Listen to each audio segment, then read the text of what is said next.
Remote sensing में जो remote sensing system होता है उसके सवाल जवाब ले रहे हैं, एमसीक्यूज हैं ये।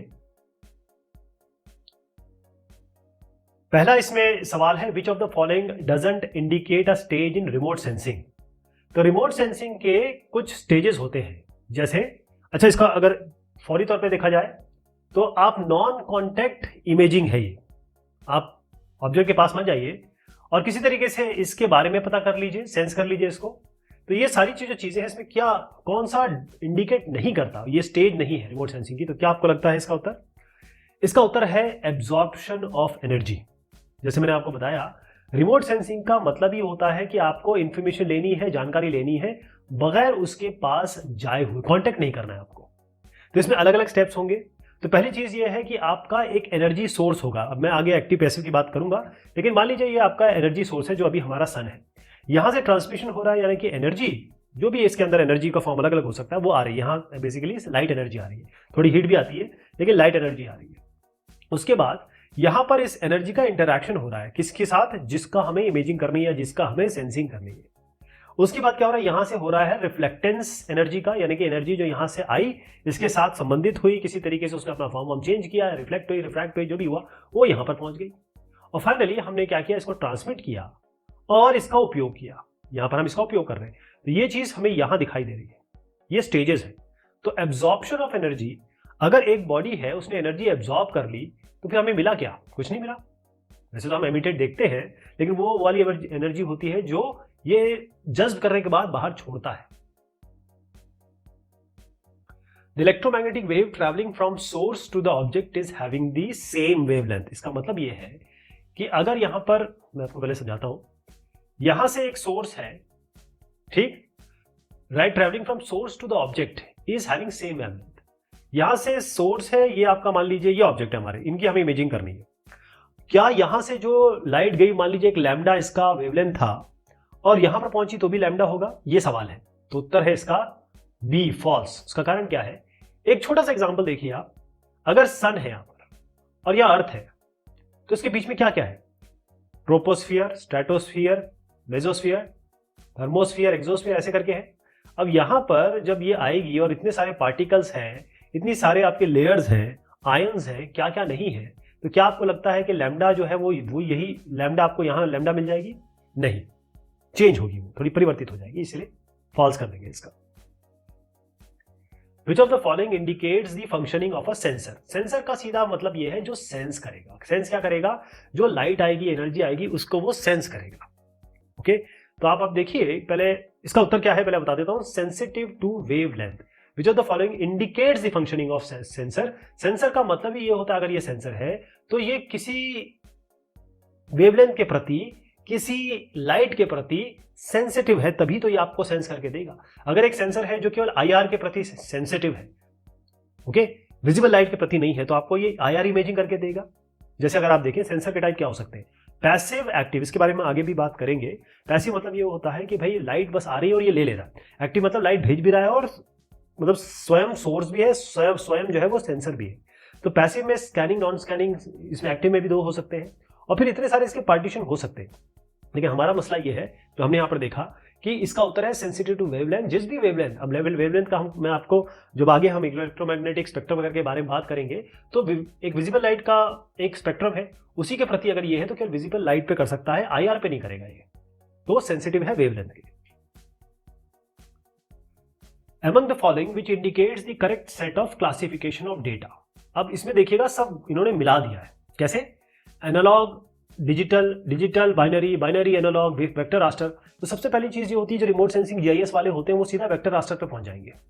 लेकिन यहां पर कहा गया है कि जो डेटा आता है, डेटा जो है उसका क्लासिफिकेशन शुरुआत में कैसे किया जाता है, तो उसका उत्तर है एनालॉग और डिजिटल, यानी कि ए इसका उत्तर है। Okay, excuse me. इसमें यह है कि जो डेटा आ रहा है वो कैसे आ रहा है, या तो मैं इसको डायग्राम से समझाता हूं, ज्यादा बेहतर समझ में आएगा। अब आप देखिए कि हो सकता है कि ये कैमरा हो, जो पुराने जमाने में कैमरे हुआ करते थे, आजकल तो बहुत कम मिलते हैं, लेकिन आज भी अगर आप कई ऐसे कैमरे आपको दिखेंगे जो अच्छी इमेजिंग करते हैं, उसमें आपकी जो इमेजिंग हो रही है वो डिजिटल नहीं हो रही है, वो बकायदा उन जो हम कहें रील पे होती थी, रील को हम जाके उसको इमेजिंग करवाते थे और हमारी इमेजेस बनती थी या पिक्चर्स बनती थी। यहाँ पर आप देखिए ये स्कैनर है ये, या फिर आपका जो आजकल डिजिटल फोटोग्राफी है वो डिजिटल डेटा देता है। यहाँ से आप एडी यानी कि एनालॉग टू डिजिटल कन्वर्जन या डिजिटल टू डिजिटल कन्वर्जन जैसे भी है वो करेंगे। फाइनली आप डिजिटल इमेज के आज के ज़माने में आ रहे हैं और फिर आगे आगे जो भी आपको करना है वो आप करते हैं। ये सब के बारे में हम बात करेंगे, लेकिन बेसिक जो इसका सवाल का उत्तर ये होगा कि हम एनालॉग या डिजिटल में इसको डिवाइड कर सकते हैं, क्लासीफाई कर सकते हैं डेटा को। अब आप एक चीज़ आप बता दूं, इसमें ये जो आप रास्टर वेक्टर की बात करते हैं ना वो बाद में चीज़ें आती है, शुरुआत में नहीं आती, तो इसलिए शुरुआत की बात यहाँ पर पूछी गई है। Which type of remote sensing uses its own source of electromagnetic energy. कौन सा है रिमोट सेंसिंग, कौन सा ऐसा रिमोट सेंसिंग तरीका है या जो अपनी खुद की इलेक्ट्रोमैग्नेटिक एनर्जी यूज करता है, यानी ये जो सोर्स है ये खुद अपना एनर्जी भेजे जिसकी इमेजिंग करनी है ऑब्जेक्ट की, और खुद ये वापस ले ले, अपनी एनर्जी को वापस सेंस करे। तो इसको हम कहते हैं, अभी मैंने आपको बताया था एक्टिव पैसिव की मैं बारे में बात करूंगा, ये होता है एक्टिव। एक्टिव का मतलब ये होता है कि वो मैग्नेटिक एनर्जी, इसके इलेक्ट्रोमैग्नेटिक के बारे में हमने बात की है ऑलरेडी, इलेक्ट्रोमैग्नेटिक आगे भी बात करेंगे क्या है ये।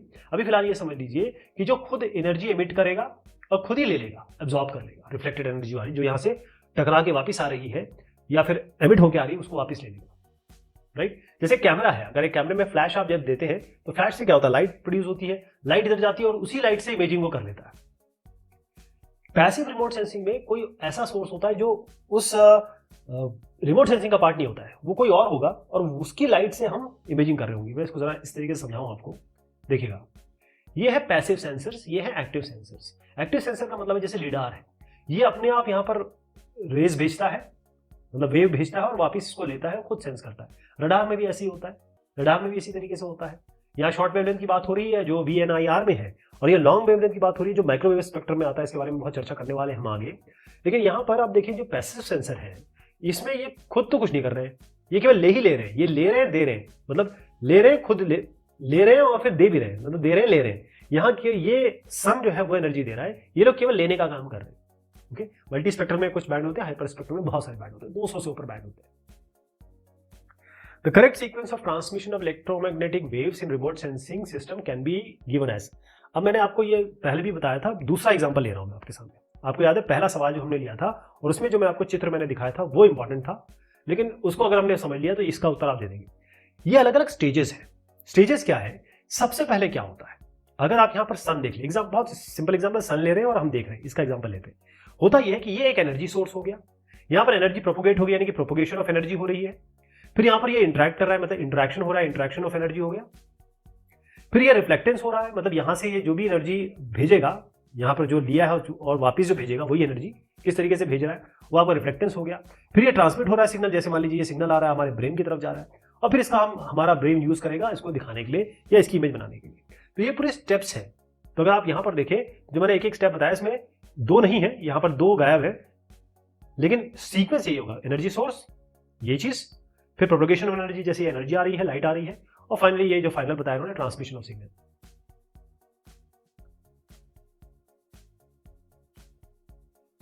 अगला क्वेश्चन है signal can be generated by. अब सिग्नल कैसे जनरेट होगा, सिग्नल मतलब ये होता है कि भाई अगर कोई भी आपका सेंसर है, उसको जब कुछ मिलेगा, कुछ साइन मिलेगा, तभी तो वो उसे बता पाएगा क्या मिला मुझे। तो यहां पर इस तरीके से समझाता हूं आपको। यहाँ पर आप देखिए, इसका उत्तर वैसे interaction of EM waves with surface है, यानी जो इलेक्ट्रोमैग्नेटिक वेव्स आ रही हैं, रेखाएं आ रही हैं, वो जब यहाँ से इंटरेक्ट करेंगी या टकराएंगी या जज्ब होंगी तो वापस कैसे जाएंगी, और वापस जब जाएंगी तभी तो सिग्नल मिलेगा।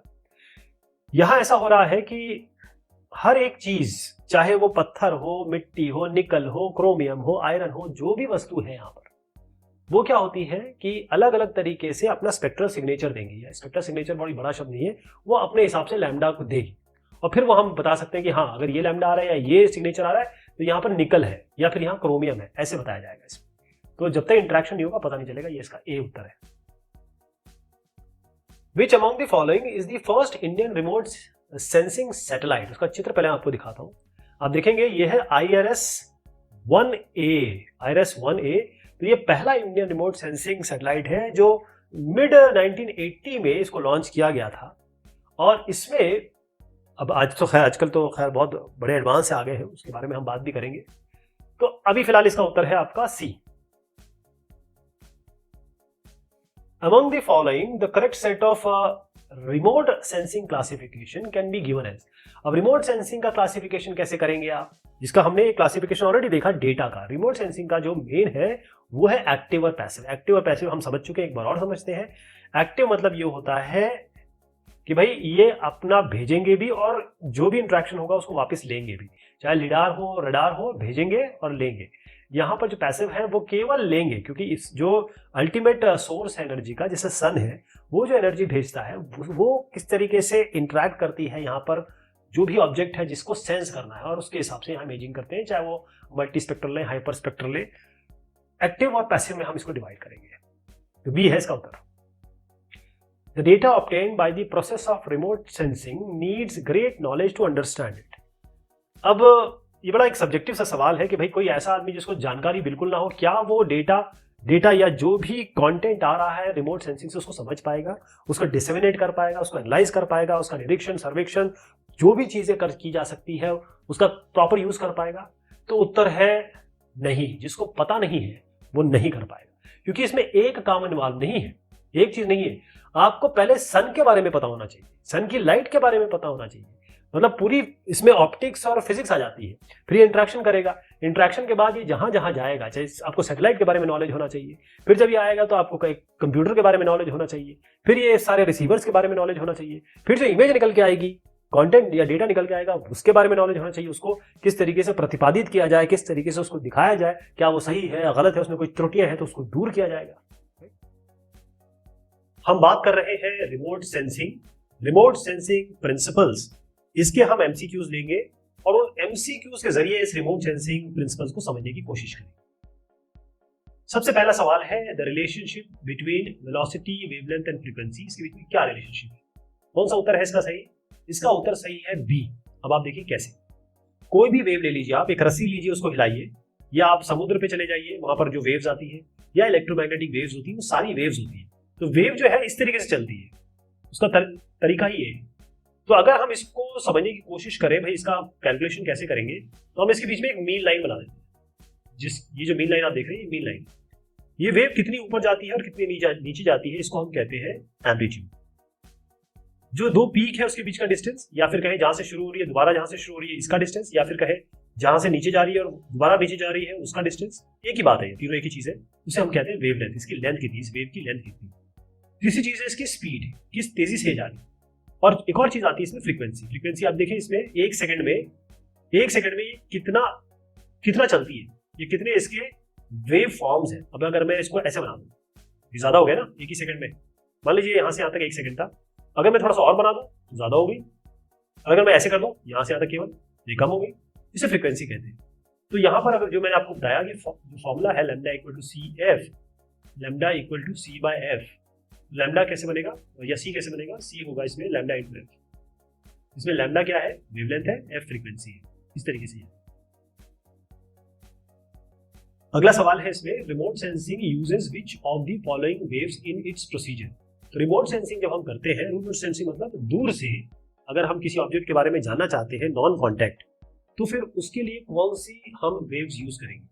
तो उत्तर इसके लिए है डी, इलेक्ट्रोमैग्नेटिक वेव्स। तो इलेक्ट्रोमैग्नेटिक वेव्स हम रिमोट सेंसिंग में यूज करते हैं, क्योंकि होता यह है कि अलग अलग जो इलेक्ट्रोमैग्नेटिक स्पेक्ट्रम है उसमें अलग अलग उसकी एट्रीब्यूट्स होते हैं, कैरेक्टरिस्टिक होती है उनकी। ये कहें अलग अलग वेव्स अलग अलग कुछ चीजें रिप्रेजेंट करती हैं। ओके, जैसे अगर आप पहले मैं आपको इलेक्ट्रोमैग्नेटिक वेव बता दूं। इलेक्ट्रोमैग्नेटिक वेव ऐसी वेव्स होती है जो इलेक्ट्रिक करंट जैसे हम समझते हैं आम भाषा में, और मैग्नेट जैसे चुंबक जो हम समझते हैं, तो इलेक्ट्रिक और मैग्नेटिक फील्ड के कारण चलती है। इसमें आप देखिए इलेक्ट्रिक फील्ड कहाँ है और मैग्नेटिक फील्ड कहाँ है। मैग्नेटिक फील्ड ऐसे है और इलेक्ट्रिक फील्ड ऐसे है। ये मैग्नेटिक फील्ड है, ये ऐसे। अगर आप इस तरीके से इलेक्ट्रिक मैग्नेटिक फील्ड लगाएंगे तो फिर यहाँ से वेव जनरेट होती है।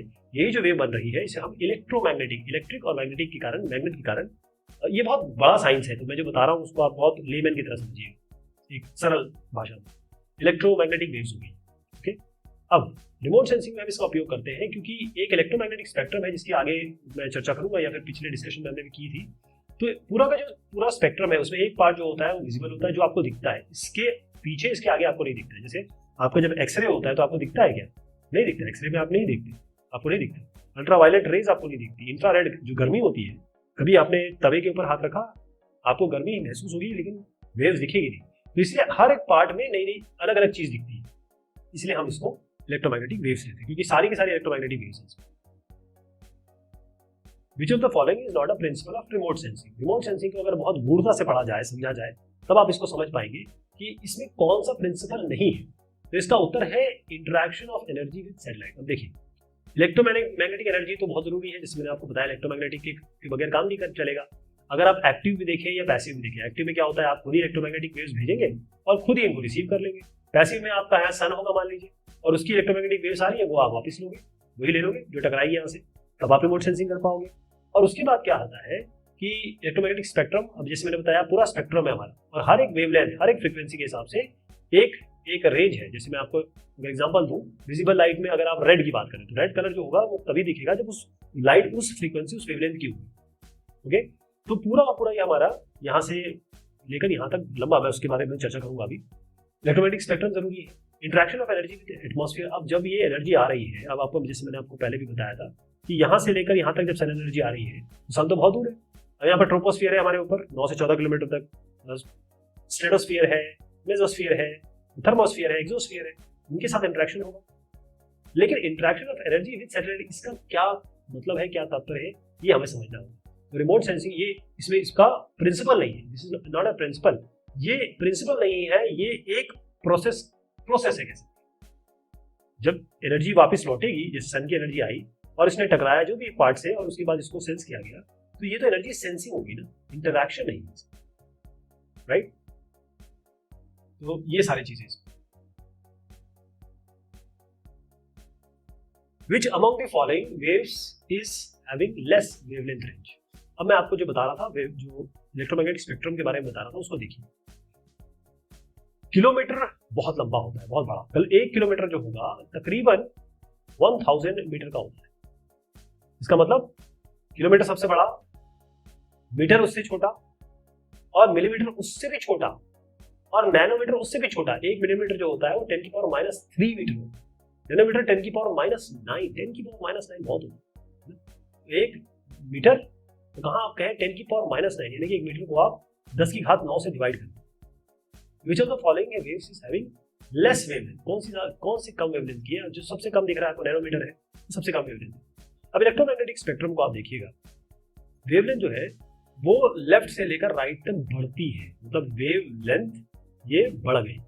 अब जैसे आप देखेंगे, जैसे वेवलेंथ बढ़ती है, जहां वेवलेंथ बढ़ने लगेगी वहां फ्रीक्वेंसी कम होने लगेगी। वेवलेंथ और फ्रीक्वेंसी में मतलब इनवर्सली प्रोपोर्शनल है, राइट। तो जैसे मैं आपको बता रहा था कि ये हमारी एक बहुत छोटा सा पोर्शन है जो विजिबल लाइट है, जो हम देख पाते हैं।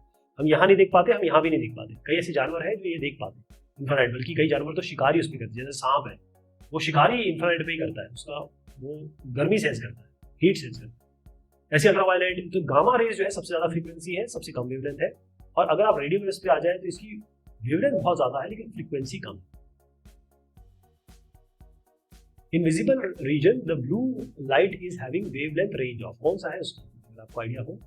यहाँ पर देख लेते हैं। पहले तो आपको बता दूं कि जो विजिबल लाइट में सबसे इधर पे कौन सी है, ब्लू जैसी दिख रही है, तो ये ब्लू हो गया, और ये रेड हो गया, बीच में आपका येलो। वैसे प्योर कलर है पूरा, ये सारे कलर हैं इसमें, मैं बस आपको मोटे तौर पे बता दूं।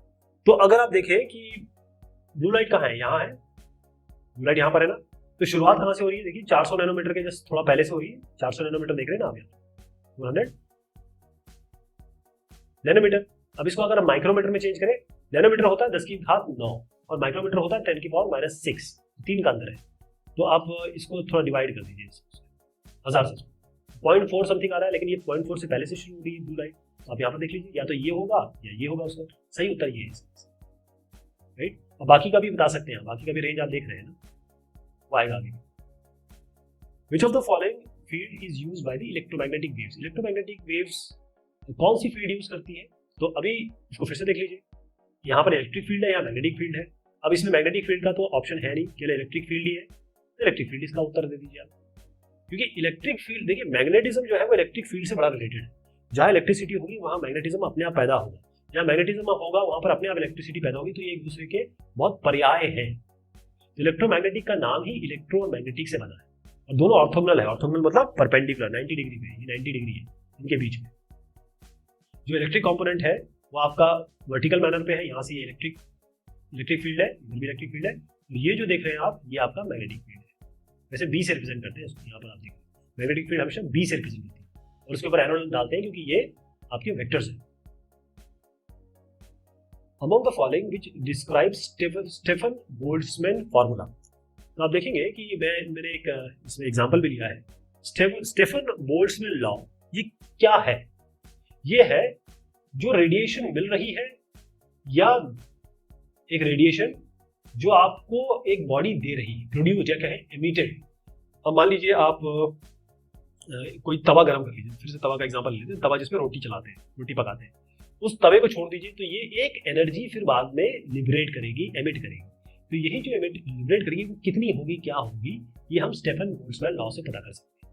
तो इसके लिए फॉर्मूला है m बराबर सिग्मा टी की पावर 4, m बराबर सिग्मा टी की पावर 4। तो यहाँ पर कौन सा सवाल सही, कौन सा सही हो गया, ये डी। इसमें क्या है कि जो इसमें एक कांस्टेंट आप देख रहे हैं, एक कांस्टेंट आएगा, यहाँ पर भी आपको दिखाता हूँ, वो है स्टेफन बोल्ट्जमैन कांस्टेंट। टी आपका एब्सोल्यूट टेम्परेचर, क्योंकि आपने गर्म किया तो उसी गर्मी के कारण ही तो ये एमिट करेगा, मतलब एनर्जी देगा, जिसे हम थर्मल या इंफ्रारेड वगैरह कहते हैं। और एम जो है इसकी जो स्पेक्ट्रल एग्जिस्टेंस उसको कहते हैं, उस पर डिटेल पे नहीं जाएंगे। एक एग्जांपल मैं बताता हूँ इसको समझने के लिए आपके। ये जो सन है उसका टेम्परेचर, सरफेस टेम्परेचर 5800 केल्विन है, और इसका जो रेडियस है वो इतना दिया होता है। आपको पावर आउटपुट निकालना है, तो पावर निकालने के लिए, क्योंकि इसका एरिया, ये सन तो एक वो है आपका स्फीयर है, उसका सरफेस एरिया पूरा कितना होगा स्फीयर का, 4πr², इसीलिए ये यूज किया।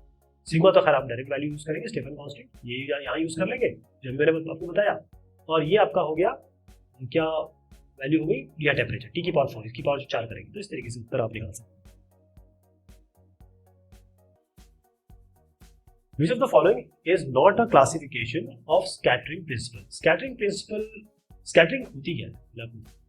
स्कैटरिंग ये होती है कि एक छोटा सा कोई पदार्थ है, किसी भी साइज का हो सकता है, वो लाइट जो वेव जो आ रही है उसके लैम्डा के बराबर हो सकता है, लैम्डा से छोटा, मतलब इसकी वेवलेंथ से ज्यादा हो सकता है, इससे कम हो सकता है। तो इसके हिसाब से अलग अलग तरीके की स्कैटरिंग होती है। उसमें एक स्कैटरिंग होती है रेले, एक है माई, और एक होती है माई स्कैटरिंग लार्जर पार्टिकल्स। ठीक, इसका एक दूसरा नाम भी है, लेकिन अभी आप फिलहाल ये समझिए। इसमें क्या है कि नॉन सिलेक्टिव जिसे हम कहते हैं, ये हो गया रेले माई, उसको हम नॉन सिलेक्टिव कहेंगे। लेकिन आपको ये समझना है कि ये माई स्कैटरिंग है जिसमें पार्टिकल बड़े हो। अब रेले आपको मैंने बता दिया, माई बता दिया, नॉन सिलेक्टिव, तो कौन सी बच गई, ये फैराडे स्कैटरिंग। ये ध्यान रहेगा, ये है इसका उत्तर, जो नहीं है स्कैटरिंग प्रिंसिपल में नहीं आती, फैराडे स्कैटरिंग नहीं है। Which of the following can act as an example of airborne platform? Airborne platform क्या होता है? Air मतलब होता है हवा, एयरबोर्न मतलब जो हवा में चीज चल रही है, और वहाँ प्लेटफॉर्म, वहां से वो प्लेटफॉर्म है, उधर से आप सेंस कर रहे हैं। जैसे आप ग्राउंड, मतलब एक ग्राउंड बॉर्न कह लीजिए तो आप जमीन पे खड़े हैं, वाटर बॉर्न कहेंगे तो पानी में खड़े हैं। तो इसका उत्तर इस तरीके से देंगे कि जो एयरबोर्न प्लेटफॉर्म्स है उसमें आपका डकोटा है, एवीआरओ है, बीच क्राफ्ट है, ऐसे और नाम भी आ गए। इसमें होता है कि ये जो अलग अलग आपके एयरबॉर्न या हवाई जहाज की तरह समझ लीजिए, या हवा में जो है उसमें आप चीजें लगाते हैं और वो एक हाइट पे रखते हैं ताकि आप किसी चीज को सेंस कर सकें। तो इसका उत्तर डकोटा होगा। लिस्ट 3 MOS और लिस्ट 2 नहीं है, ये सब सैटेलाइट वाले। Polar orbiting satellites are generally placed at an altitude range of. तो हम अब अगर आप देखेंगे कि जब प्रक्षेपण होता है तो हम बोलते हैं PSLV सैटेलाइट, हम बोलते हैं GSLV सैटेलाइट, ऐसे क्यों नाम होते हैं, जीरो स्टेशनरी लॉन्च व्हीकल और पोलर सैटेलाइट लॉन्च व्हीकल। ये नाम क्यों अलग होते हैं? इसका नाम इसलिए अलग होता है, पहले तो आपको इसका उत्तर बता देता हूँ। इसका उत्तर है सी, ये है। तो अगर आप अर्थ से जितने ऊपर इसको इसकी परिधि में स्थापित करें या इसके ऑर्बिट में स्थापित करें, जितनी दूरी पे आप इसे यहाँ पर स्थापित कर देंगे उस दूरी के हिसाब से ये नाम बनेगा, जो पोलर ऑर्बिटिंग है ये। तो आप ये देखिएगा, एक तो सन सिंक्रोनस, मतलब एक ही जगह पे आपको वो सैटेलाइट 2 बार पास होगा, मतलब राइट टाइम पे पास होगा उसी टाइम। तो ये आपका सन सेंट्रोइड्स हो गया जो सन के साथ सिंक्रोनाइज्ड है, 600 से 800 किलोमीटर। फिर जो सबसे दूर होता है वो होता है जियो स्टेशनरी ऑर्बिट। याद रखने के लिए इसको 36,000 किलोमीटर बोल देते हैं, याद रखने के लिए। वैसे वो 35,800 किलोमीटर होता है, ये आपको याद रखना, ये आपको लर्न करना है, ये आपको याद करना है। ओके, अब जो पोलार ऑर्बिट है वो आप देखिएगा 200 से लेकर 1000 किलोमीटर तक होती है पोलार, ये जो आप देख रही हो। लेकिन ये एक आइडिया दिया है, लेकिन इस रेंज में अगर आप देखें तो हमें ये फिट बैठता है, इसलिए हमने सी यूज किया होता है।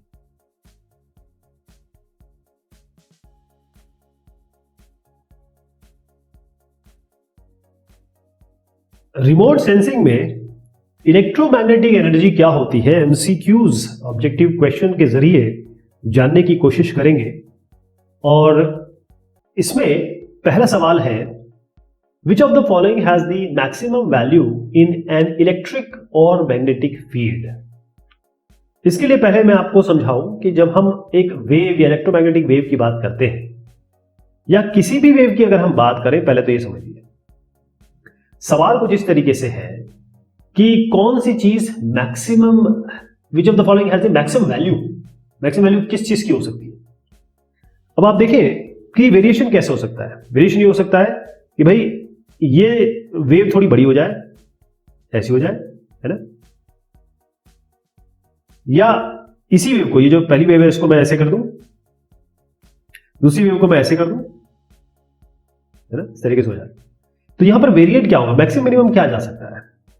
ये जा रहा है, अगर मीन वैल्यू ले ले तो क्या जा रहा है, ये जा रहा है और ये जा रहा है, और इसी को हम कहते हैं amplitude.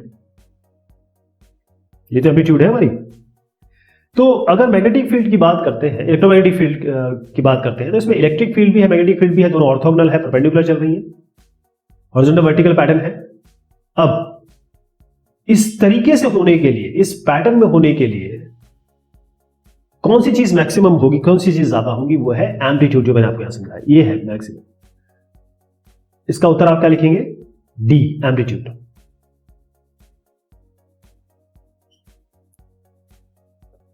Velocity of a light can be given as, light, अब आप इसको इस तरह समझिए, यहां पर सन है, सन कितनी दूरी पे है आप जानते हैं, बहुत दूरी पे अभी है, ठीक।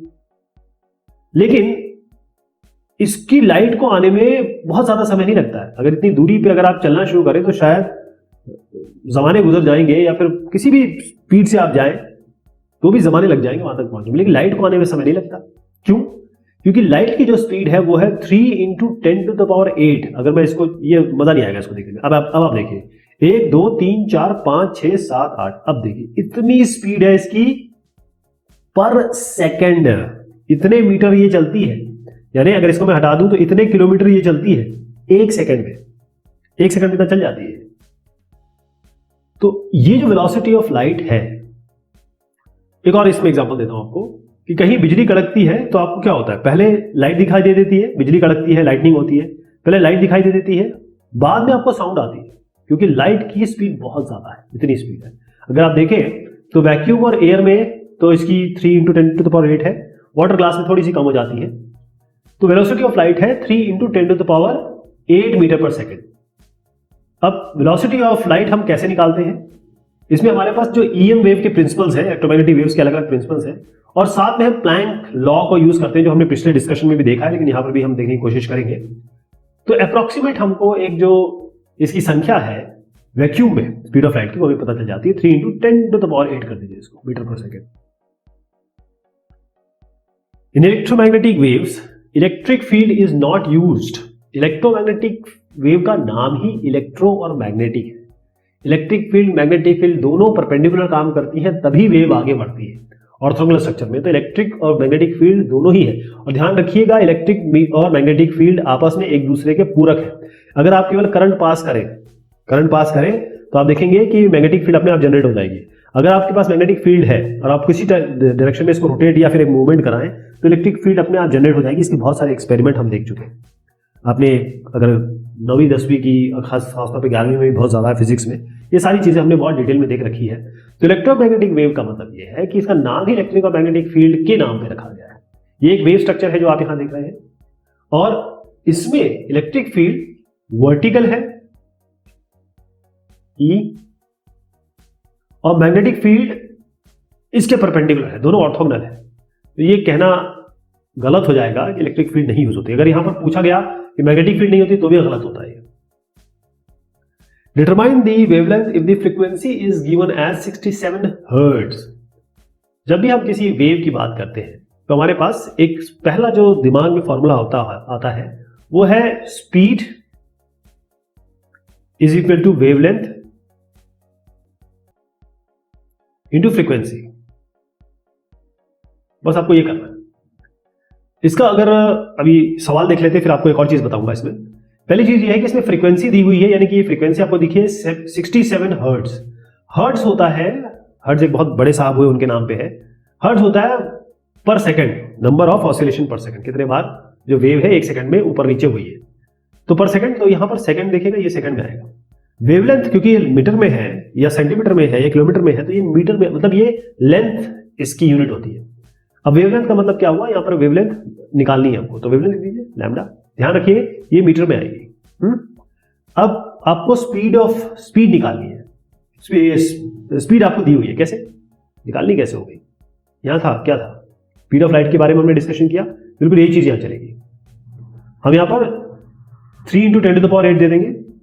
तो अब लैम्डा जो आएगा, अब ये कितना है, ये जो स्पीड होती है मीटर पर सेकंड में होती है। तो यहां देखिए ये मीटर पर सेकंड है, ये लैम्डा है और ये आपका पर सेकंड है। जब ये यहां पर जाएगा सेकंड तो ऊपर सेकंड जाएगा, सेकंड सेकंड कैंसिल, ये मीटर में आएगा आंसर, और वही हम चाहते थे। तो फॉर्मूला भी सही है और इसका कंप्यूटेशन कैसे करना है, इसको 67 से डिवाइड कर दीजिए बस। कितना आ जाएगा, लैम्डा आ जाएगा आपका 0.044 × 10⁸ मीटर, क्योंकि ये मीटर पर सेकंड में लिए है। तो इसका उत्तर आप बी कर दीजिए इसका।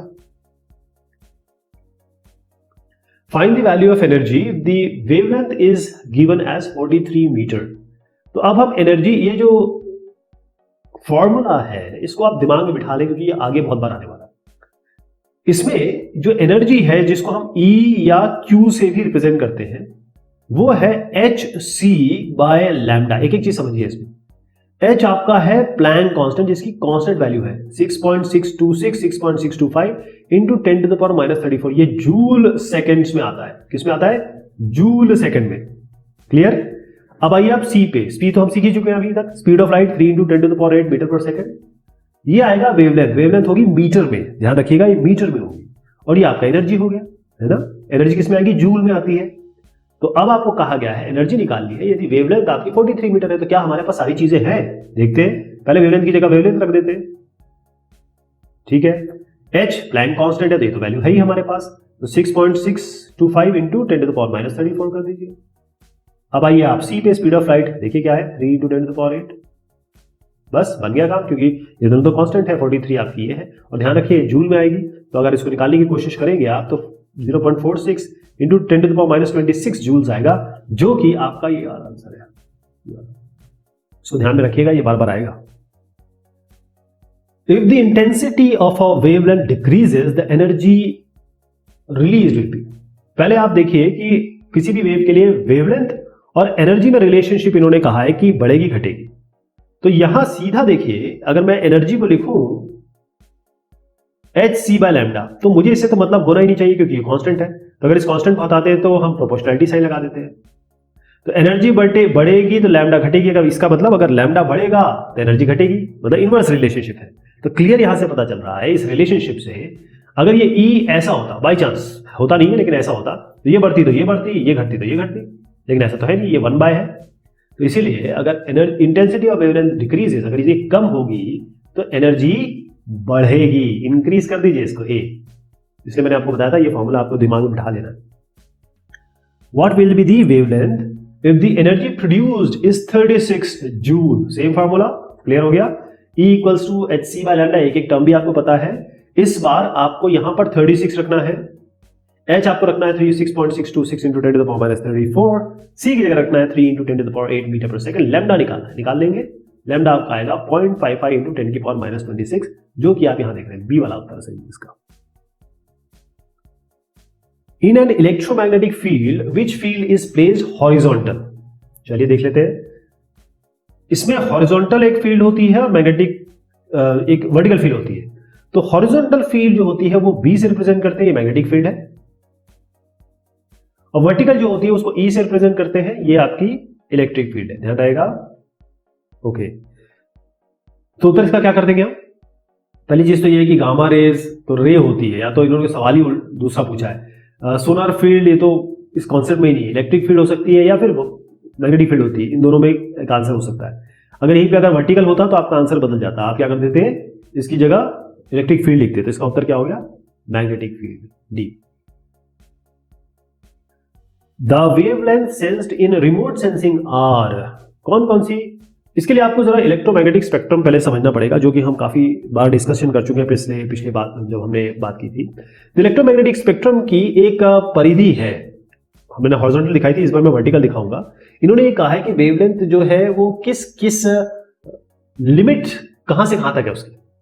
अगर मैं कहूं कि 26 नैनोमीटर है और मैं लिख दूं 26 मीटर, तो ये तो बहुत बड़ा रेंज हो गया। क्या है, क्या ये होता है, ऐसा होता है?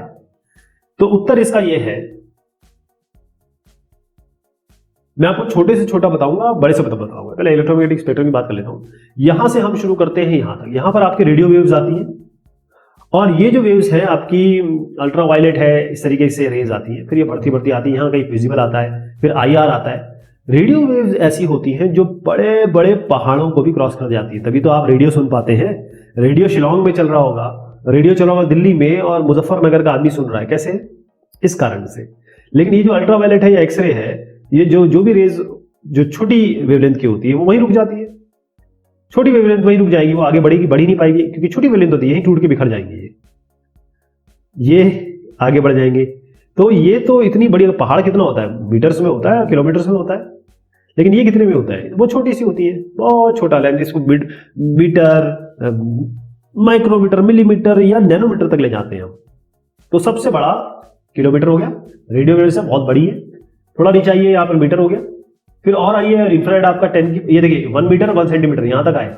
वेव्स जो हम असली जो सेंस करती है, रिमोट सेंसिंग सैटेलाइट या उसके सेंसर्स, इंफ्रारेड 10⁻⁴, 10⁻⁻6 पे आते हैं, इसको माइक्रोमीटर कहेंगे। म्यू एम मतलब 10⁻�6, 1/10�6। और नीचे आएंगे 1 नैनोमीटर, देखिए 1 नैनोमीटर यहीं पे है, उससे भी कम 10⁻12 पिकोमीटर तक जाती है। तो आप एक काम करिए, यहां पर क्योंकि पिकोमीटर दिया नहीं हुआ है आपको, नहीं दिया हुआ है ना, तो फिर नैनो पे आ जाइए। तो नैनो तो सारे दिए हुए हैं, अब हमको हाईएस्ट रेंज पता करनी है। तो हाईएस्ट रेंज क्या होगी इसकी? यहां पर मैंने कहा किलोमीटर, अच्छा किलोमीटर कौन सा? गीगामीटर, डेसीमीटर, माइक्रोमीटर, ये थोड़ा समझ में नहीं आ रहा है, एक काम करिए मीटर कर दीजिए इसको, या माइक्रोमीटर कर दीजिए, बेटर ये रहेगा। तो माइक्रोमीटर बेसिकली मैं आपको यहां तक ले गया और यहां तक ले गया, तो ये पूरी रेंज बता देगी इसके हिसाब से आपकी फ्रीक्वेंसीज भी चेंज होती है। जो रेडियो वेव्स या आगे जो माइक्रो ये सब वेव्स होंगी, इनकी किलो हर्ट्ज, मेगा हर्ट्ज में होगी, ऐसे गीगा हर्ट्ज की, ये एम हर्ट्ज, किलो हर्ट्ज ऐसे होगी। नीचे आएंगे आपका तो थोड़ा सा यहाँ पर कम कर दीजिए, लेकिन आपको ये समझना है नैनो, यहाँ ये आपका नैनो है, ये आपका नैनो हो गया, ये पीको है, नैनो है, माइक्रो है, और मीटर सेंटीमीटर तो खैर आप ही देख रहे हैं, सेंटीमीटर, मीटर और किलोमीटर। सी इसका बेहतर लग रहा है आंसर। सवाल है the following figure x represent, पहले आपको समझा दूं, कोई भी वेव्स, चाहे आप समुद्र की वेव देखें, चाहे आप रस्सी हिला लें, चाहे आप इलेक्ट्रोमैग्नेटिक वेव्स देखें, वेव्स ऐसी चलती हैं, इनका फॉर्मेशन ही ऐसा होता है। तो ये जितनी ऊपर जाएंगी मीन से, उसे हम वेवलेंथ कहते हैं, ये आपकी एम्पलीट्यूड कहते हैं। जितना ये एक हॉप में, मतलब यहां से शुरू हुई, जैसे अगर आप इसका मैक्सिमम देख लें, मैक्सिमम से मैक्सिमम वो वेवलेंथ हो गई, या मिनिमम से मिनिमम देख लीजिए, वो भी वेवलेंथ हुई, यहां से यहां तक भी वेवलेंथ ही होगी, ये भी लैम्डा ही है। उसके बाद 1 सेकंड में ये कितने बार यहां तक मतलब जारी आ रही है, 1 सेकंड में इतनी बार आ रही जा रही है, 1 सेकंड हो गया, या फिर 1 सेकंड में क्या इतनी बार जा रही है, तो ये इसकी फ्रीक्वेंसी होती है। टाइम पीरियड कितना होता है? फ्रीक्वेंसी का उल्टा, क्योंकि फ्रीक्वेंसी बनता है टाइम है ना, मतलब वो रिलेशनशिप है उसमें। तो एक्स क्या दिख रहा है आपको? यहाँ क्लियर आपको दिख ही रहा है, लैम्डा है, क्या है? लैम्डा, वेवलेंथ है इसका आंसर डी। रिमोट सेंसिंग में इलेक्ट्रोमैग्नेटिक स्पेक्ट्रम, इसके सवाल और जवाब देखेंगे एमसीक्यूज के जरिए। सबसे पहला है energy of the discrete particles can be given by. ध्यान रहे कि वेव और पार्टिकल, वेव मतलब जब हम एनर्जी की बात करते हैं तो एनर्जी कैसे होगी? अगर आप सोचिए कि जो समुद्र की धाराएं हैं वो कैसे मूव करती है, वहां पर भी तो धाराएं बनती है, वहां भी तो आपको वेव दिखती है। ये इसमें एनर्जी होती है, एनर्जी पास ऑन होती है, ये इसको देगा, ये इसको देगा, और साथ में मतलब एनर्जी भी होगी और मोमेंटम भी होगा, राइट। तो फोटोन, इसमें ये उत्तर है, फोटोन ये काम करता है as a constituent particle, particle की तरह कि ये जो पार्टिकल है ये एनर्जी को आगे बढ़ाते हैं और वेव का फॉर्म देते हैं। इलेक्ट्रोमैग्नेटिक वेव्स के बारे में हम बात कर रहे हैं। तो एक फोटोन आप कह सकते हैं एक पैकेट ऑफ लाइट है, और फोटोन जैसे मैंने बताया डिस्क्रीट पार्टिकल्स है। डिस्क्रीट मतलब होता है अलग अलग पार्टिकल्स, अलग अलग पार्टिकल्स उस तरीके से समझ लीजिए जैसे छोटे छोटे कंकड़ हो गए, रेत हो गई, ऐसा अगर आपको आइडिया आप लगाना चाहे तो उस तरीके से समझिए, जो क्योंकि बहुत माइक्रो है आपको दिखाई नहीं देता। या पैकेट कह सकते हैं एनर्जी के, इस तरीके से ये पैकेट्स है और ये आगे एनर्जी ट्रांसफर करते रहते हैं, मोमेंटम ट्रांसफर करते रहते हैं। इसमें ये अगर वेव है तो यहाँ पर जो पीक्स है उसका डिस्टेंस वेवलेंथ होता है, कितना एक सेकंड में ये ट्रैवल कर रही है, ये कितने हॉप्स है, जिसको हम फ्रीक्वेंसी कहते हैं। Which among the following is having more wavelength. अब इसको देखिए, ये एक इलेक्ट्रोमैग्नेटिक स्पेक्ट्रम है, और एक और मैं दिखाऊंगा उसको उल्टा कर दूंगा ताकि आपको दोनों आइडिया रहे। यहां पर ये है कि इस जगह पे अब आप देखें कि वेवलेंथ यहां पर कही जा रही है 10 to the power -18। इसका मतलब कि, और फ्रीक्वेंसी कितना कह रहे हैं आप, 10 की पावर 26 करिए फ्रीक्वेंसी। यहां पर वेवलेंथ कितनी है, 10 की घात 8, 10 की पावर 8। तो वेवलेंथ इसमें बहुत ज्यादा है, यानी मैक्सिमम कह सकते हैं। और फ्रीक्वेंसी बहुत ही कम है, फ्रीक्वेंसी मिनिमम है, 10 की पावर 1 कह सकते हैं आप। यहां फ्रीक्वेंसी है 10 की पावर 26, और यहां वेवलेंथ बहुत ज्यादा है और वेवलेंथ बहुत ही कम है। देखिए 10 की पावर -18 तो बहुत ही कम नंबर हो गया, तो लैम्डा मिनिमम हो गया और फ्रीक्वेंसी मैक्सिमम हो गई यहां पर। तो which among the following having more wavelength, wavelength किस कहां ज्यादा दिख रही है आपको, यहां दिख रही है, और यहां पर आपका क्या दिखा, रेडियो वेव। तो रेडियो वेव सबसे ज्यादा वेवलेंथ, उसके बाद कम माइक्रोवेव, उसके बाद इंफ्रारेड, अल्ट्रावायलेट और एक्सरे, और फिर गामा रेज। गामा रेज की बहुत ही कम होती है, यानी कि बहुत छोटी छोटी होती है और बहुत छोटी छोटी, और बहुत इनकी फ्रीक्वेंसी बहुत ज्यादा होती है। जैसे फ्रीक्वेंसी बहुत ज्यादा होगी और वेवलेंथ बहुत कम होगी। ध्यान रहे आगे जितने भी सवाल आएंगे इसमें एक चीज आपको ध्यान रखनी है कि C = F लैम्डा होता है, मतलब स्पीड ऑफ लाइट होता है फ्रीक्वेंसी इंटू लैम्डा। तो फ्रीक्वेंसी जो है वो C को अगर हम रिप्लेस करना चाहें तो 1/λ। जहां फ्रीक्वेंसी ज्यादा होगी वहां वेवलेंथ कम होगी, जहां वेवलेंथ ज्यादा होगी वहां फ्रीक्वेंसी कम होगी, ये इनवर्स में चलता है। तो आप यहां पर क्या उत्तर लिखेंगे, रेडियो वेव्स, जो यहां आप देख भी रहे हैं। अगला है which among the following wave is not employed in case of remote sensing. अब रिमोट सेंसिंग में जितनी ज्यादा कम वेवलेंथ वाली चीज होगी, जितनी ज्यादा कम वेवलेंथ वाली चीज होगी वो उतनी ज्यादा एब्जॉर्ब हो जाती है। और दूसरा क्या है कि हमारे पास वो सेंसर बनाने भी एक अपने आप में चैलेंज है कि भाई वो सेंसर कैसे बनाया जाए। तो वो सेंसर बनाना भी अपने आप में बहुत बड़ा चैलेंज होता है। क्लियर है। अब इसके बाद ये तो बात हो गई कि भाई सेंसर बनाना, और फिर ये वेवलेंथ बहुत कम है तो एब्जॉर्प्शन हो जाती है। तो इसके जरिए अगर देखें तो कौन सा हम रिमोट सेंसिंग के लिए उपयोग नहीं करते हैं, तो यहां से शुरू कर लीजिए आप। जहां पर वेवलेंथ बहुत कम है, फ्रीक्वेंसी बहुत ज्यादा है, तो गामा नहीं यूज करते, एक्सरे यूज नहीं करते और अल्ट्रावायलेट यूज नहीं करते, IR से शुरू करते हैं, माइक्रो रेडियो। लेकिन इसमें भी आप देखिएगा कि अलग अलग रेंजेस है।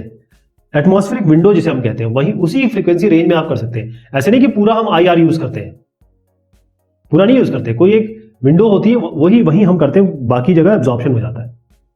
ए है इसका answer. Optical mechanical scanner is use in which type of electromagnetic waves. तो इसको हम यूज करते हैं थर्मल IR में, जो डी है इसका उत्तर। जो इंफ्रारेड रीजन है इसको दो भाग में डिवाइड हम कर सकते हैं, एक तो थर्मल IR होता है, एक होता है रिफ्लेक्टेड IR। मतलब एक जो होगा वो थर्मल इस तरीके से आ रहा है, एक जो बॉडी जज्ब कर लेती है और फिर वो एमिट करती है। तो दो तरीके की इसमें हम दे सकते हैं।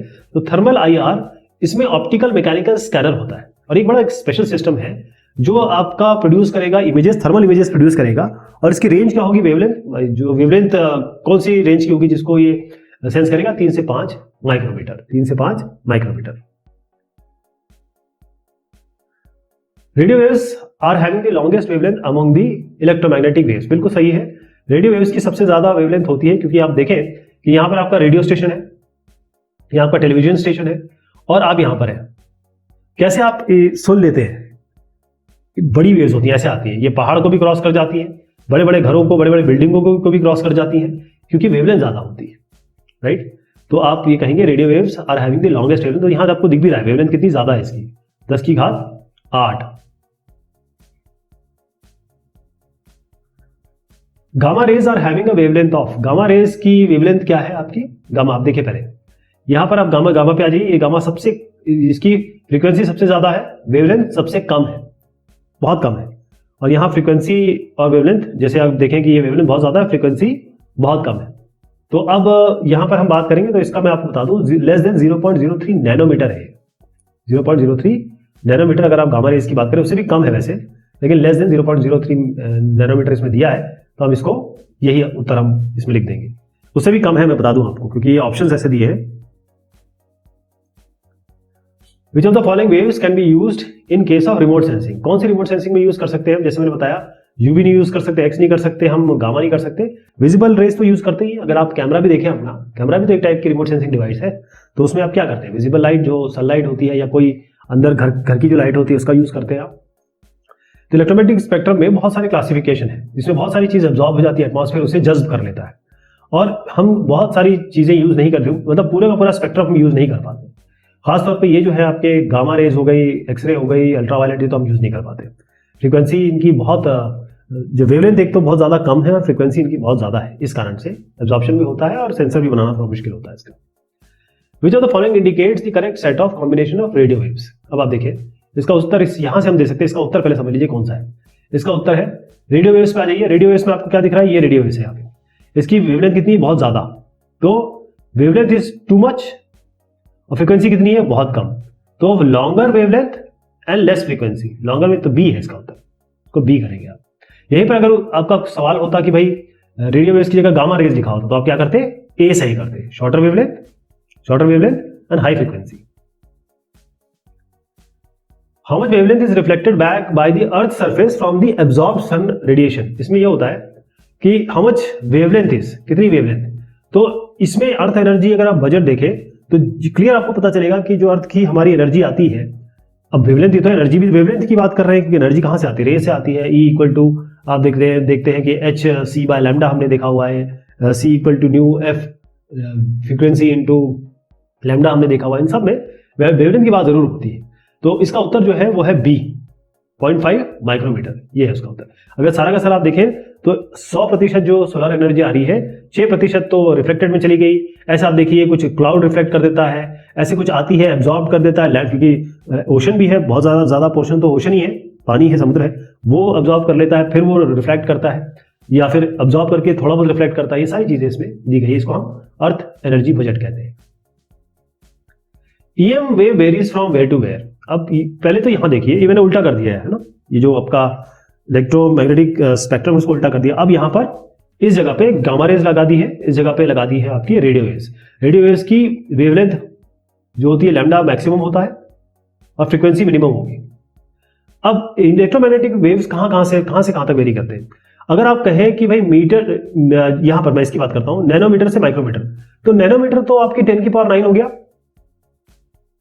और माइक्रो होगा 10⁻⁻⁶। तो 10⁻⁻⁹ और 10⁻⁻⁶ की अगर बात करें, मैं बात कर रहा हूं किसकी, वेवलेंथ की बात कर रहा हूं, तो 10⁻⁻⁶ यहां हो गया, 10�9 यहां हो गया। इसका तो यहां से यहां तक ही होता है कि नहीं, ऐसा तो नहीं है। सेंटीमीटर टू नैनोमीटर, नैनोमीटर अगर ये हो गया 10⁻⁹ इस जगह पे कहीं पे, और आप कह रहे हैं कि भाई सेंटीमीटर तो करीबन मीटर पे इधर पे आ जाइए, तो इतना ही होता है क्या, नहीं इतना नहीं होता। तो ये एक अलग अलग रेंज बताई हुई है। इसमें सबसे बेहतर जो आंसर हमें दिख रहा है वो है ए, मीटर टू नैनोमीटर। कम से कम यहां तक आ गए और मीटर से चले आप, तो मीटर से नैनोमीटर जो होगा वो ज्यादा बेटर रहेगा, क्योंकि सेंटीमीटर के आगे मीटर भी तो आता है, नैनोमीटर तो ठीक है, लेकिन सेंटीमीटर अगर हम मीटर कर देते, सेंटीमीटर कर देते तो सेंटीमीटर से आगे मीटर भी आता है। अगर इसमें किलोमीटर भी होता तो भी आप किलोमीटर से नैनोमीटर लिखते हैं, ठीक है, लेकिन क्योंकि मीटर ही दिया हुआ इसलिए ए इसका सही करेंगे। The formula of energy produce from the body can be given as, energy आप देखिए hc/λ होता है, यानी ये Q = hc/λ, ये है उसका उत्तर। इसमें h जो होता है प्लैंक कांस्टेंट होता है, c जो है आपकी स्पीड ऑफ लाइट है, लैम्डा आपका वेवलेंथ इन मीटर है, और एनर्जी इन जूल्स है। तो इसका उत्तर क्या हुआ, जी, ये हम पहले भी देख चुके हैं। रिमोट सेंसिंग में सेंसर्स के बारे में बात करेंगे। सेंसर्स, अब जितनी भी हमारे पास सैटेलाइट्स हैं, चाहे एयरबोर्न हो, चाहे कोई भी आप प्लेटफॉर्म दे दें, वहां पर सेंसर होते हैं जो इलेक्ट्रोमैग्नेटिक एनर्जी को सेंस करते हैं, उस हिसाब से इमेजिंग होती है ना। तो जो स्ट्रेंथ है, पहला सवाल है, strength of signal doesn't depend upon which of the following factors. तो पहली चीज ये समझिए, इसका उत्तर है रिफ्लेक्शन। उत्तर रिफ्लेक्शन है। इसका मतलब जब भी आप किसी सिग्नल के बारे में बात करते हैं तो इसका सिग्नल का जो स्ट्रेंथ है, इसकी जो पावर है, वो किस किस चीज पे डिपेंड करती है? इसका एनर्जी फ्लक्स, इसके लिए सवाल आएगा तो इसको समझाएंगे। ड्वेल टाइम हो गया, ऑल्टीट्यूड हो गया, इस सब पे डिपेंड करता है। रिफ्लेक्शन पे डिपेंड नहीं कर सकता या नहीं करता है। जो सिग्नल है उससे क्या होता है, हम रिकॉर्ड करते हैं और एक बाइनरी रेंज होता है, डायनेमिक या न्यूमेरिकल डेटा होता है जिससे इमेज बनती है। बेसिकली अगर आप डिजिटल इमेज देखेंगे तो 2 डायमेंशनल एरे ऑफ मैट्रिक्स ही तो है, या नंबर होते हैं, जैसे 45 हो गया, 32 हो गया, उसके हिसाब से आपकी जो उस नंबर के हिसाब से, या ये कहें कि एक रेंज होती है, और अगर 8 बिट का है तो 0 से लेकर 255 तक जो नंबर्स होंगे उसके हिसाब से एक ग्रे इमेज बन जाएगी। इसी तरीके से कलर कर लीजिए। तो ये चीज होती है। ये जो चीज है ये एनर्जी फ्लक्स, ऑल्टीट्यूड और स्पेक्ट्रल बैंडविड्थ और ड्वेल टाइम और इंस्टेंटेनियस फील्ड ऑफ व्यू पे डिपेंड करती है। यानी कि अगर आपका इस तरीके से सैटेलाइट है तो बहुत सारी चीज है जिसपे जब सिग्नल आएगा तो जो स्ट्रेंथ है वो डिपेंड करता है। तो यहाँ पर एक चीज बताई गई है कि जो स्ट्रेंथ है वो एनर्जी फ्लक्स पे तो डिपेंड करता ही है, या जितनी एनर्जी आपकी और जितने अमाउंट है एनर्जी का या जो शक्ति है वो रिफ्लेक्ट हो रही है, रेडिएट हो रही है एक टेरेन से, टेरेन कोई भी हो सकता है वहां से। और ये डिपेंड करता है कि भाई कौन सा डे है, डार्कर डे है, ब्राइटर डे है। जब अगर सनी डे होगा तो बहुत अच्छी इमेजिंग मिल जाएगी, और अगर थोड़ा डार्कर डे होगा थोड़ी हल्की मिलेगी आपको। Which of the following indicates the correct set of bands operated in LIS-3 satellite? तो LIS-3 सैटेलाइट में क्या क्या है, पहले आप LIS-3 यहां देख लीजिए। LIS-3 में आपका जो LIS-3 का फुल फॉर्म होता है एक बताता हूं। ये L के लिए है linear imaging and self scanning, linear imaging और सेल्फ स्कैनिंग सेंसर है। तो ये एक ऑप्टिकल सेंसर है, ये ऑप्टिकल सेंसर है और इसमें 4 बैंड्स है। कौन कौन से बैंड है? ग्रीन, रेड, नियर इंफ्रारेड और स्विर, शॉर्ट वेव इंफ्रारेड। इसका जो अगर आप स्वाथ कहेंगे जितना ये कवर करता है 141 किलोमीटर है। रेजोल्यूशन इसका है 23 मीटर। जितने भी स्पेक्ट्रल बैंड मैंने बताया 1 2 3 4 इसमें, तो यहाँ बैंड के मैंने वेरिएशन भी दे दिए हैं। तो अगर आप यहाँ देखें तो कौन सा उत्तर सही हो रहा है? विजिबल रे है इसमें, और ये आपका NIR है। तो ग्रीन रेड तो विजिबल में आते हैं, NIR हो गया, तो आप इसको A सही कर दीजिए, क्योंकि रेडियो वेव नहीं है, रेडियो वेव नहीं है, फार IR, नियर IR नहीं है, ये 4 है। अच्छा, इसके साथ मैं आपको ये बता दूं कि ये IRS 1A में LIS-3 था, और जैसे आपको बताया कि ये जो अलग अलग बैंड्स है इसके, LIS-4 सेंसर भी समझ लीजिए। फिर साथ ही साथ जो LIS-4 है, LIS का फुल फॉर्म तो वही होगा, लेकिन ये साथ में पैनक्रोमेटिक, अगर थोड़ा सा सरल भाषा में बताऊं तो ब्लैक एंड व्हाइट समझ लीजिए आप। पैनक्रोमेटिक वैसे ग्रे स्केल होती है, बस ऐसे समझ लीजिए कि भाई एक ब्लैक एंड व्हाइट है और एक कलर्ड है। तो कलर्ड को हम MSS मल्टी स्पेक्ट्रल कहते हैं, और पैन हो गया आपका पैनक्रोमेटिक। अब इसमें LIS-3 तो है ही, जैसे LIS-3 के जैसा ही है, बस स्विर नहीं है इसमें, यानी यहाँ पर SWIR नहीं है। रेजोल्यूशन इसका ज्यादा अच्छा है क्योंकि 5.8 मीटर रेजोल्यूशन है। और अगर आप रिसोर्स सेट 1 की बात करेंगे, रिसोर्स सेट 1, तो स्वाद जो है वो थोड़ा वेरी कर रहा है, 23.9 किलोमीटर जो MSS में है। अगर आप पैन की बात करेंगे तो ये 70.3 किलोमीटर हो जाएगा पैन क्रोमेटिक मोड। पैन जैसे मैंने बताया कलर और ब्लैक एंड व्हाइट से समझ लीजिए। अब रीसेट 2 की अगर बात करते हैं तो यहाँ पर जो मल्टी स्पेक्ट्रम में जो स्वाद आपका मिलता है वो आपका 70 किलोमीटर है। स्वाद क्या होता है? अगर ये सैटेलाइट है, जितना ये ऐसा कवर करता है ना, ये इसको स्वाद कहते हैं, ये इसे स्वाद कहते हैं। जो लीनियर एरे सेंसर है इसको स्टीयर भी कर सकते हैं, मतलब यहां से वहां ले जा सकते हैं। 26 डिग्री आप अक्रॉस ट्रैक, अगर ये सैटेलाइट इस तरीके से आगे बढ़ रहा है तो यहाँ पर एक 2 तरीके का होता है। तो अक्रॉस ट्रैक ये हो गया आपका इस तरीके से, इसमें स्टीरियोस्कोपी इमेजिंग है। तो यहाँ पर पैनक्रोमेटिक मैंने आपको बताया, स्पेक्ट्रल ब्राइटनेस इसका हो गया 0.5 से 0.75, रेजोल्यूशन 5.8 मैंने आपको बताया इसका रेजोल्यूशन जो पैनक्रोमेटिक का है। और ये जो मैंने आपको स्वाद बताया था, ठीक, ये इसका 5.8 मीटर रेजोल्यूशन है। लेकिन मल्टी स्पेक्ट्रल की बात करेंगे तो आपका 0.52 से 0.59, 0.62 से 0.68 और 0.77 से 0.86। तो जो सबसे इंपॉर्टेंट बात इसमें ये आती है कि रेजोल्यूशन बहुत बढ़िया है, 5.8 मीटर है, जो कि यहाँ पर आपका कितना था, 23 मीटर आपको मिल रहा था। एनर्जी फ्लक्स में affect which of the following? Energy flux, जैसे आपने कहा कि कितनी एनर्जी जा रही है, पहले आप समझ लेते हैं एनर्जी फ्लक्स क्या है। Rate of transfer of energy through a surface, मतलब यहाँ पर एक सरफेस है, अब कोई एनर्जी जा रही है तो कितनी तेजी से वो इसको पास कर रही है। ओके, 2 तरीके से इसको आप बता सकते हैं। बेसिकली टोटल रेट जहां पर आता है पर सेकंड हो जाएगा, जहां पर रेट की बात है कि पर सेकंड, तो आप देखिएगा जूल पर सेकेंड, एनर्जी पर सेकेंड, राइट। एक और चीज है इसमें, specific rate of energy transfer. इसमें क्या होता है, यूनिट एरिया के हिसाब से इसको हम जनरलाइज कर रहे हैं और या कहीं नॉर्मलाइज कर रहे हैं।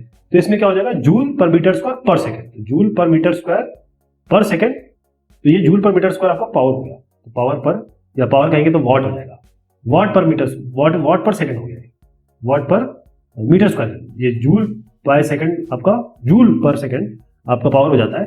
तो इस पावर को वॉट में कह रहा हूं, तो वॉट पर मीटर स्क्वायर हो गया। तो ये दो तरीके हैं जिसको हम रिप्रेजेंट कर सकते हैं। ओके, तो अब सवाल पे आते हैं, एनर्जी फ्लक्स में affect which of the following. तो उत्तर है इसका स्ट्रेंथ ऑफ द सिग्नल। क्योंकि देखिए जो वैल्यू है, जो संख्या है इलेक्ट्रिक फ्लक्स की, ये किसको कर रहा है इफेक्ट, स्ट्रेंथ, जो सिग्नल की स्ट्रेंथ है, क्योंकि वो आपस में दोनों जुड़े हुई चीजें। अगर आप यहां से थोड़ा सा समझ में आया आपको, तो केवल एनर्जी फ्लक्स ही नहीं, जो ऑल्टीट्यूड है या ये कहें स्पेक्ट्रल बैंड है, स्पेक्ट्रल बैंड का विड्थ है, ये भी स्ट्रेंथ को बड़ा इफेक्ट करता है, स्ट्रेंथ को कहीं ना कहीं वो रिलेट करता है। तो यहां पर आप देखिए कि energy flux density, radiative flux, heat flux, sound energy flux, ये सारी चीजें फ्लक्स की बात होती है। अलग अलग कॉन्टेक्स्ट में अलग अलग तरीके से हम इसको समझते हैं। Which of the following can merge the imagery of list 3 and pan? तो अभी list 3 और pan आप समझ गए होंगे, तो इसमें उत्तर है आपका डी। IRS का जो मल्टी सेंसर है उसमें कैपेसिटी है कि, अच्छा थोड़ा सा फिर सरल भाषा में बताता हूं, पैन आप समझ लीजिए ब्लैक एंड व्हाइट, लेकिन ब्लैक एंड व्हाइट नहीं होता, ध्यान रखिए, ये ग्रे स्केल होता है, दिखता ब्लैक एंड व्हाइट जैसे ही है। और लिस्ट 3 जो हो गया आपका एक तरीके से कलर समझ लीजिए। अब अगर आप, और एक का रेजोल्यूशन होता है, देखिए बेसिकली एक का रेजोल्यूशन कम होता है, एक का रेजोल्यूशन ज्यादा होता है, और क्योंकि हमें अच्छे रेजोल्यूशन में कलर चाहिए, तब कैसे करेंगे, तो ग्रे स्केल यानी कि ये पैन को अगर हम लिस्ट के साथ मर्ज कर दें, तो आपके पास साथ क्या होगा, एक अच्छे रेजोल्यूशन में कलर इमेज आ जाएगी। यही तो हम मर्जिंग का मतलब यही है, क्वालिटी आउटपुट की मिल जाएगी और जो रेजोल्यूशन भी मिल जाएगा क्योंकि कलर इमेज मिल रही है। ओके, तो इसमें IRS का मल्टी सेंसर डी है इसका उत्तर। तो ये यहाँ पर लिस्ट 3 और पैन का मैंने आपको बताने की कोशिश की, अभी हमने देखा लिस्ट 3 और पैन जो स्पेक्ट्रल रेजोल्यूशन है आप देखेंगे 23.5 है, 5.8 है, स्पेक्ट्रल रेजोल्यूशन 4 और 1 है। स्पेक्ट्रल रेजोल्यूशन का बैंड के बारे में, इसमें बैंड के बारे में बात करते हैं, जो 4 बैंड मैंने बताए थे ना वो है। रेडियोमेट्रिक रेजोल्यूशन 6 है। नॉर्मली हम ये बेसिकली समझ लीजिए आप 2 की पावर 6 तक जाएगा, 0 से लेकर वैल्यू, ग्रे स्केल की वैल्यू 2 की पावर 6 -1 तक जाएगा। स्वाद विथ मैंने बता दिया था, अभी डिस्कस कर लिया। Which among the following indicates the correct expansion of WIFs? WIFs क्या है, वाइल्ड फीड सेंसर। जो WIFs है वो है वाइल्ड फीड सेंसर, तो इसका उत्तर हुआ ये इसका उत्तर है ना। तो जो एक्सपेंशन है वाइल्ड फीड सेंसर, ये IRS 1C और IRS 1D में ये सेंसर है। और खास तौर पे जो हम ऑब्जेक्ट को पता करने की कोशिश करते हैं, उसका डिटर्मिनेशन करने की कोशिश करते हैं, भाई कौन सा ऑब्जेक्ट है, उसके लिए WIFs बड़ा काम करता है। जैसे मैंने कहा ये जो पेलोड है 1C 1D इसमें ऑनबोर्ड है, उसमें लगा हुआ था, और क्योंकि ये नॉन फंक्शनल हो गया और इसमें 2 ऑपरेटिंग बैंड ऑपरेट कर रहे थे। जैसे NIR मैं बताता हूँ आपको, NIR रीजन जो नियर इंफ्रारेड, रेजोल्यूशन इसका 188 मीटर, बैंडविड्थ ये सारे बैंड है 1 2 3 बैंड हो, और स्वाद इसका 812 किलोमीटर हो गया, और क्वांटाइजेशन लेवल 7 बिट्स यानी कि वही 2 की पावर 7 -1 0 से लेकर तक जाएगा अगर इसकी ग्रे स्केल या जो भी इसकी वैल्यू आप देखेंगे। और सिग्नल टू नॉइस रेशियो भी इसका काफी अच्छा है। IRS P3 satellite uses which of the following sensors. तो IRS P3 क्या यूज करता है, उत्तर आप सी कर लीजिए, MOS। MOS का मतलब क्या है, ये है मॉड्यूलर ऑप्टो इलेक्ट्रिक स्कैनर। क्या है, मॉड्यूलो ऑप्टो इलेक्ट्रिक स्कैनर। और ये P3 की बात मैं कर रहा हूं, IRS P3 में ये माउंटेड है, कवरेज कैपेसिटी काफी बढ़ जाती है। सो अगर आप और जानना चाहें P3 के बारे में, तो ये सब इसकी लॉन्च डेट है, 817 किलोमीटर पे है, कुछ इसकी इंक्लिनेशन भी है। इसके अलावा और ये जो मैंने आपको अभी बताया कि भाई आपका ये WIFs तो है ही, जो हमने कहा 2 WIFs 2 है इसमें sensor, WIFs wide field sensor और एक MOS है, यानी मॉड्यूलर ऑप्टो इलेक्ट्रॉनिक स्कैनर भी है इसमें। स्पेक्ट्रल बैंड्स भी आप देख रहे हैं यहाँ पे। Pan sensor uses 2 band operators. तो ये तो गलत हो गया, क्यों, क्योंकि पैन का मतलब ही एक है, एक ही बैंड है ये, पैन को ग्रे स्केल आप कहें। तो ये जो पैन क्रोमेटिक सेंसर है IRS 1C 1D पर है, और इनके पास कैपेबिलिटी ये होती है कि वो सिंगल बैंड में आपको इलेक्ट्रोमैग्नेटिक स्पेक्ट्रम की जो वेव्स आती हैं उसको एक कैप्चर किया जा सकता है और उसकी इमेजिंग की जा सकती है। यहाँ पर एक बार और दिखाने की कोशिश की है मैंने, पैन 5.8 मीटर स्पेक्ट्रल रेजोल्यूशन, यानी कि बैंड की बात हो रही है, केवल एक बैंड है इसमें। While mapping land use and land cover which scale is recommended. अब जब भी आप कोई मैप बनाते हैं तो आपको स्केल का पता होना चाहिए कि जो डिस्टेंस एक्चुअल अर्थ पे है, मतलब ये डिस्टेंस है, वो मैप पे आप कितनी बड़ी दिखा रहे हैं, इतनी दिखा रहे हैं, इतनी दिखा रहे हैं, इतनी दिखा रहे हैं, इतनी दिखा रहे हैं। यानी जैसे 1 सेंटीमीटर है, क्या आप 5 किलोमीटर, या इसको उल्टा कर देता हूं, क्या आप 5 किलोमीटर को 1 सेंटीमीटर से मैप में दिखा रहे हैं? क्या आप 10 किलोमीटर को दिखा रहे हैं 1 सेंटीमीटर से? तो ये जो डिवीजन, इसको डिवाइड करिए, इसको डिवाइड करिए, दोनों अलग अलग स्केल हो जाएगी। तो यही स्केल होती है। स्केल मतलब ये होता है कि भाई जितना डिस्टेंस जो मैप आप बना रहे हैं वो कितना एक्चुअल ग्राउंड पे रिप्रेजेंट कर रहा है, उसका रेशियो होता है। तो जो मैपिंग है land use and land cover की, ये थोड़ा सा मैंने आपको देहरादून के बारे में दिखाने की कोशिश की है। अब इस देहरादून की इमेज में आप देखेंगे कि जो मैपिंग है सबसे बढ़िया कब कहाँ हो पाती है, वो है 1:25,000 में। लैंड यूज और लैंड कवर, मतलब उस जमीन का क्या यूज है और उस पर कवर क्या है, उस पर क्या चीज है, सेटलमेंट है या फिर पौधे हैं, क्या है। तो अगर आप डिटेल्ड डिस्क्रिप्शन करना चाहते हैं इसके लिए 1:25,000 स्केल सबसे बढ़िया है, ध्यान रहेगा, सबसे बढ़िया यही बनेगा। The sensor used in digital elevation model can identify contour heights greater than। अब डिजिटल एलिवेशन क्या होता है? देखिए आप, क्या होता है कि ये जो लाइनें हैं, जैसे मान लीजिए पहाड़ी है, तो आप यहाँ पॉइंट लीजिए, यहाँ पॉइंट लीजिए, दोनों एक ही हाइट पे ना, तो ऐसे आप एक लाइन बना सकते हैं इमेजिनरी। ये जो लाइनें हैं वो लाइनें हैं जो एक सिमिलर हाइट पे है, इसको कंटूर कहते हैं। तो हर एक सेंसर जो है उसके पास कैपेसिटी होती है ताकि वो चीजें सेंस कर सके, दिखा सके। अब क्या चीज दिखाएगा क्या नहीं दिखाएगा, जो सेंसर है जो डीएम बनाता है, बेसिकली ये जो लाइनें हैं ये डीएम ही है, कंटूर है, और इससे आप डीएम निकाल सकते हैं। होता क्या है कि आप इस लाइनों से आप हाइट ऐसे ऐसे जनरेट कर लीजिए, फिर आप इस तरीके से बता दीजिए कि भाई ये हाइट है इसकी, इन लाइनों से, और या कहें कंटूर से, या फिर ये कहें कि डीएम से डिजिटल एलिवेशन मॉडल होता है कि भाई आपको पिक्स पता चल गई, आपको ये पता चल गया यहाँ की ये हाइट है, यहाँ की यहाँ की ये हाइट है, तो आप एक रफ कर्व बना के आप उस एरिया को बता सकते हैं।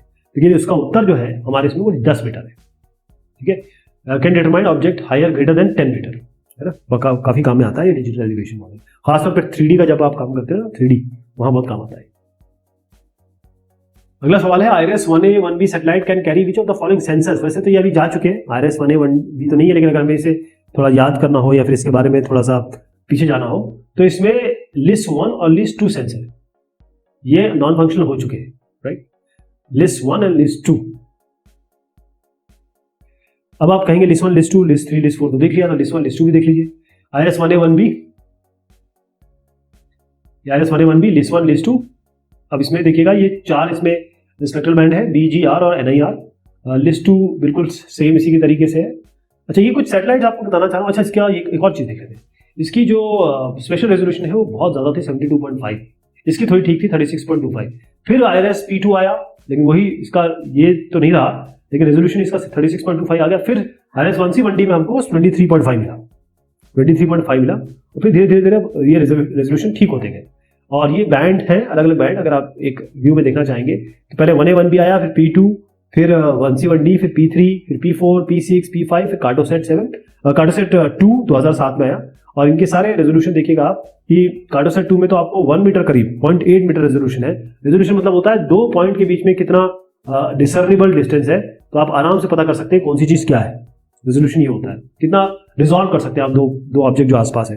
0.8 मीटर या मतलब 0.8 मतलब 1 मीटर करीब, ऐसा अगर आप देखेंगे तो 1 मीटर के दूरी पे जो ऑब्जेक्ट होगा उसको भी आप आराम से सैटेलाइट के जरिए डिसर्न कर सकते हो, या ये कहें कि उनको रिजॉल्व कर सकते हो। ये हो गया आपका।